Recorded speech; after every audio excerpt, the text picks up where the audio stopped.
Vi vil vise, hvordan man regner på kinesisk. Og vi har valgt regnestykket 51 gange 14.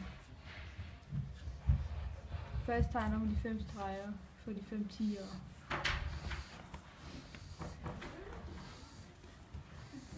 Og så tegner hun den ene ener.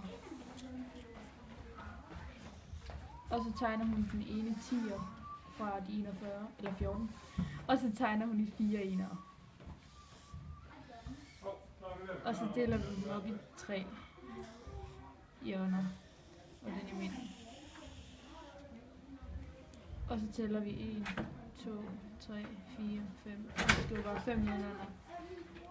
1, 2, 3, 4, 5, 6, 7, 8, 9, 10, 11, 12, 13, 14, 15, 16, 17, 18, 19, 20, 21. Og så skriver du 21 ned under. Og det samme gør du her. 1, 2, 3, 4, og så bare 4. Og så starter vi med at skrive tallene ned bagfra. Så starter hun med at skrive 4. Og så tager vi, der kan altid kun være et cifre, så der bliver vi nødt til at skubbe. Eller så starter vi med at skrive 1 op ved siden af 4.